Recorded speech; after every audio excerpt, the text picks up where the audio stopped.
I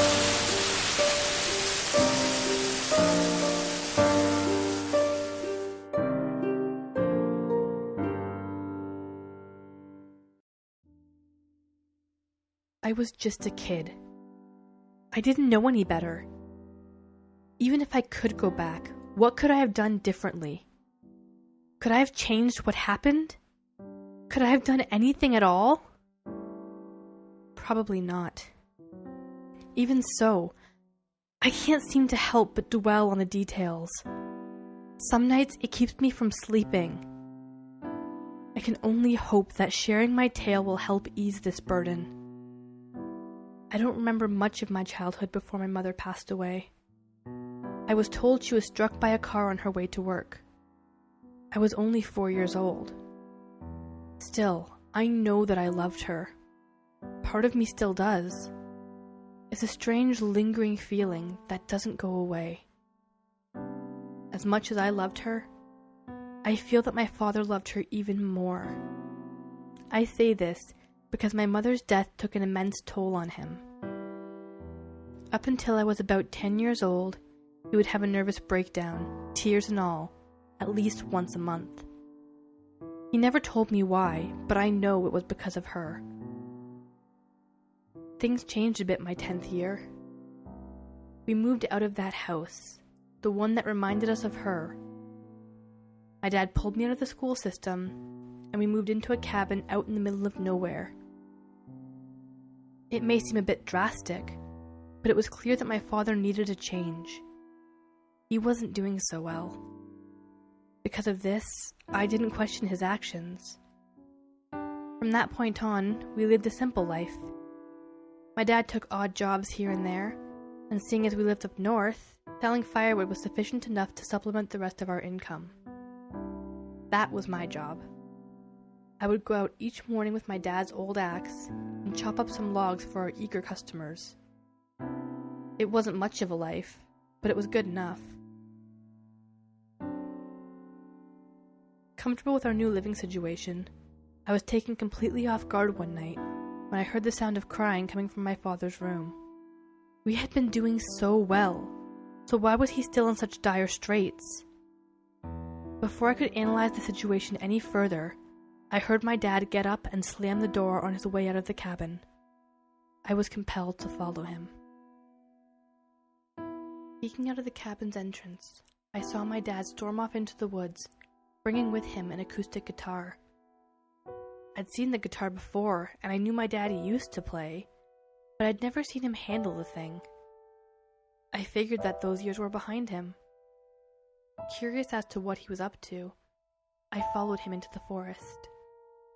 I tiptoed, making sure to hide behind trees and avoid stepping on leaves as I went. Eventually, we came to a small clearing where I noticed a creek. Near the creek was a stump where my dad sat down and adjusted himself until he was comfortable. He looked down at his guitar, closed his eyes, and began playing.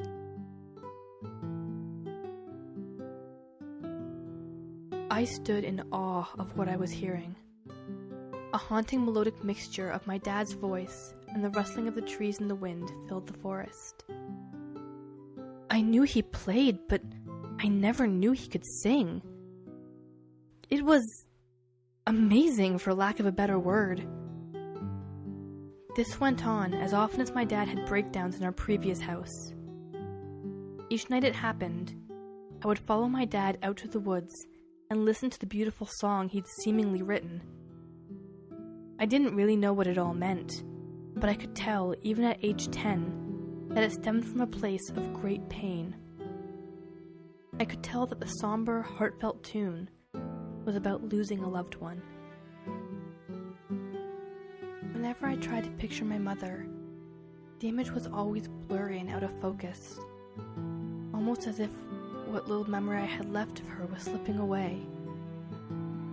Whenever my dad played his song, though, I could picture her clear as day.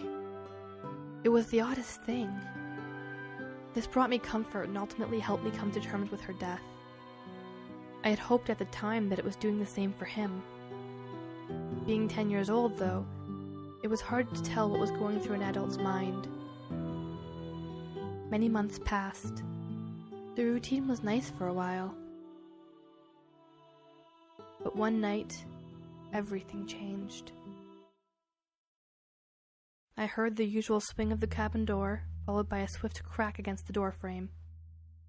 It was very loud, signaling to me that my father was more distressed than usual. I hastily made my way to the door in an effort to follow him, but I stopped for a moment when passing his bedroom. The door was open just enough for me to see the guitar leaning up against his bed. How peculiar. I wondered why he'd left it behind. In truth, there was only one way to find out. My dad was already at the creek when I arrived. He sat on the stump, motionless and quiet. He was in a sulking position, and his eyes were closed. Without his guitar or voice, the forest around him was void of sound. The only thing I could hear was the water in the creek as it trickled by us. Soon enough, my father began singing. I could tell it was the same song he'd always sung, but it sounded off. Without his guitar, his voice was muddy and out of tune. There were some awkward highs and lows that actually made my stomach turn. Though his eyes were still shut, I saw tears force their way out and watched as they swam down his cheeks. Eventually, he stopped singing and broke down crying. What happened in the following moments will stay with me forever. As my father wept, something strange happened. A milky white fog danced across the water. At first, I thought my eyes were playing tricks on me, but eventually, the white smoke gathered above the creek and took shape before my very eyes. It was a spirit. No ordinary spirit, mind you. It was my mother. My father stopped crying and instead began shivering. He opened his eyes and looked up to see the specter. He almost fell backwards in fear. The ghost of my mother reached out and began choking my father. His face went from red to blue before my mom stopped. He fell to the ground and vigorously gasped for air. I couldn't bring myself to lend a helping hand. I was stuck in a petrified state. My father tried to crawl away, but it was no use. My mother began clawing away at him. She tore through his clothes and eventually his skin. I watched in horror as she reached into his body and ripped out vital organs. His bones snapped like branches. His blood tainted the water. His voice once again filled the forest. Only now it was screams of agony. I couldn't bear to watch any longer, so I shut my eyes. With my eyes closed, I remembered the song my dad sang. I started humming it to myself. Just like that, I calmed down. The world around me became quiet. All I could think about was the song. Memories of my parents came through the floodgates as I hummed. Tears rolled down my cheeks. I couldn't help but fall apart. What had my childhood become? Where was I to go from there?